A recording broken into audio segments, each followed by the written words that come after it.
this out on future events, do please go to our website, the Museum of Communist Terror, and subscribe, and then you'll automatically be told when there's an event or indeed a new video that's been published.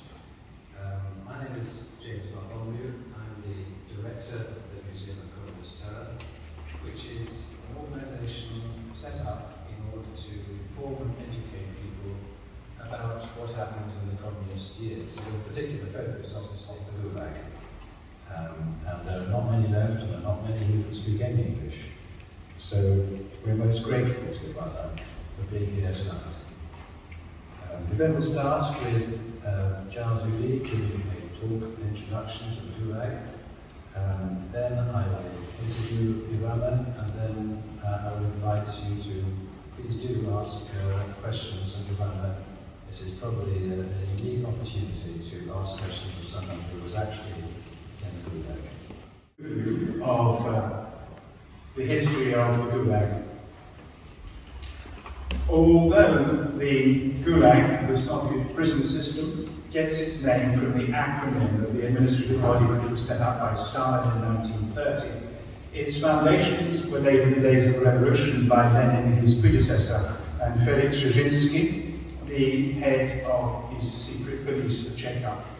In August 1918, writing to regional Bolsheviks, then in order the internment of the regime's enemies, deportations, over 3 times that number were subject to individual arrest and incarceration in corrective labour camps, the Gulag population. Almost anything could get you picked up: a chance remark, a neighbour's jealous denunciation, any current or former association with an alienated state, any connection with a foreign currency, even telling a political joke or stealing a handful of grain or a few potatoes. 1929 resulted in 89 kilos of gold. By 1934 it reached 5.5 tons. In 1936, 33 tons. The same year, the Kolyma authorities imported 30 tons of barbed wire, a modern take on the alchemy of old, transmuting barbed wire into gold.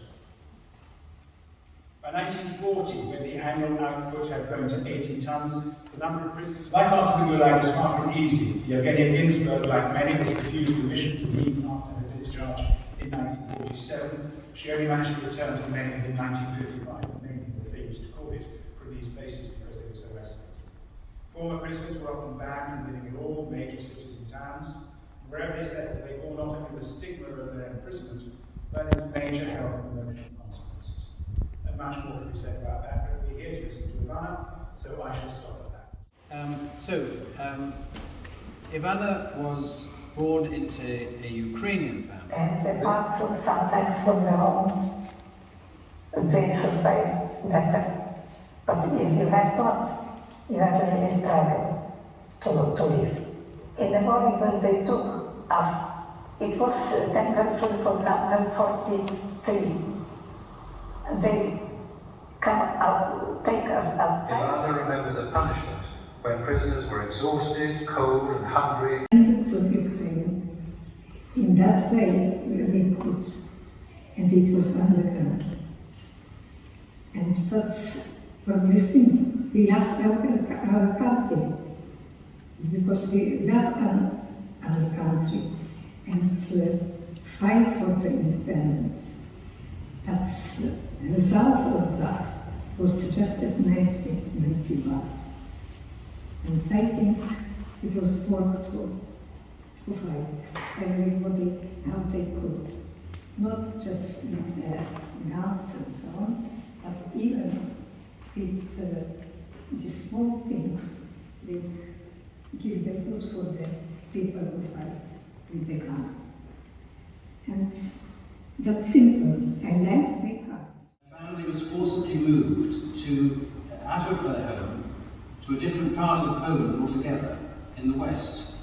Part of Poland that was referred to as recovered Poland, which was taken from Germany under the Yalta Agreement in the Second World War, because basically the Soviet Union took a chunk of Poland out of the east, and Poland was given a chunk of Germany in the west. And the idea of this operation, which was known as Operation Vistula, with thousands of people being transplanted, was to undermine the Ukrainian resistance by moving them to a different place. However, Ivanna was not undermined or stopped in doing her work, and she continued to keep me to take, for example, hands up, and I couldn't put down, which was very painful. And if I start to think that I put the hand down, they still put me up, and that's hours and hours. And it was a lot of these sticks. For example, I sit on the high chair, my leg was very, not touch the floor, and I think that's 1, 2 days, nights, because you usually do that. And it was, at first it thinks that it's nothing, but then the pain starts from the middle of your body, and you can't, because the light was on your eye very hard, very strong, but you do nothing and start to, you think that some, it was hard. No, but some still things you even don't know that they are in the beginning, that probably that I can do it. But in the time, you see that you can't. After another, and until eventually she reached Vanino, which is a port in the extreme east of Russia. There were female criminal prisoners in this camp who were very different from the so-called political prisoners, of which Ivanna was one. Ivanna and those with her had no possessions, so the criminal prisoners, who were really quite feral, and there's more than one account of this, they didn't bother Ivanna and her colleagues very much because they had nothing to take. But then a new group of prisoners was arriving who came from Galicia in Poland, in Ukraine, I beg your pardon. They did have some belongings, and they were subjected to a mass attack of 200 of these criminals. In the night, they had knives, and they defended themselves with sticks because Ivanna's group had warned them that this would happen and they should stay on guard through the night. So it was the middle of the night they were attacked by these 200 women criminals. When the guards came, the criminals lay between people who had not been involved in the attack, and this is from Ivanna's account. They would say to people they were lying next to, "Say a word and I'll kill you." They had knives. Ivanna wrote about this period. "We lived in constant danger. Human lives could be easily lost by gambling or playing cards." I think this whole, it was white, completely white. And our first expression was, what is that? Because this all was completely white. And for how can my eye to come like that? And they put us on the ship, put for fight column. And some years who was first one, and the convoy was very different people. There's people from the west, some Gulag or something that they call, and got this stick with the I don't know. The bayonets of the rifles? They put us round, and then all the people come out. We got from the fiber. I just clean there, mine after the Yes. After an explosion. yes. So in typical mining, you have a big explosion and And then it was small wagonette, not very small, not still not normal.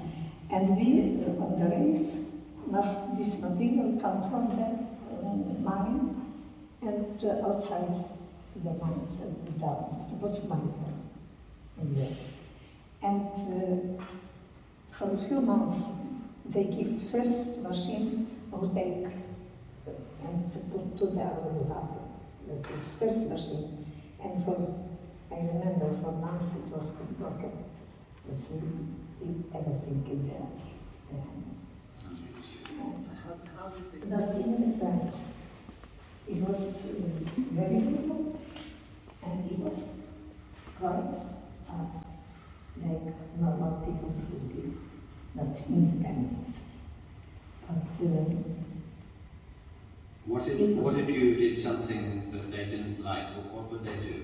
but they must take me to the barrack and they in the regulation of the authority. And then I treat the bread. And what did you have to eat? To eat. Yes, do you have, how was the food? And the food, we put there 80 grams of bread.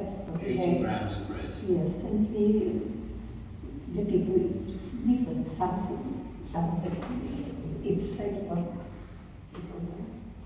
and some cut for the tree, but the bread was covered on the way, it was good, but inside was like with some water in. As if there was some water in it.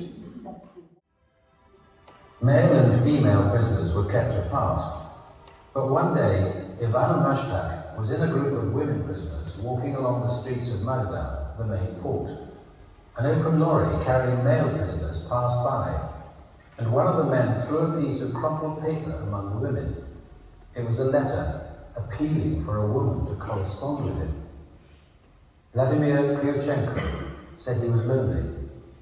We cannot find the people to whom we can open and talk about what is inside him, his feeling, his dreaming, his plans, and I answer him. Their prohibited letters reached each other by being passed secretly from prisoner to prisoner.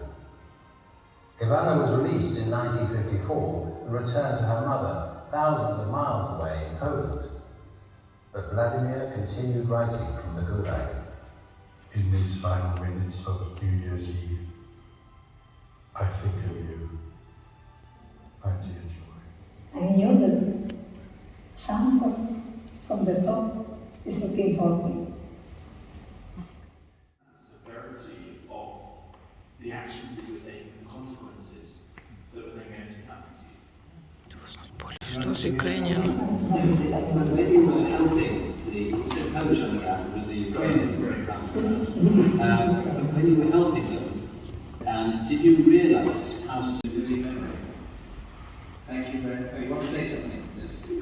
I want to thank you that you took this work and try to give light of the problem that it is in every country, not just in India. So thank you. Thank you.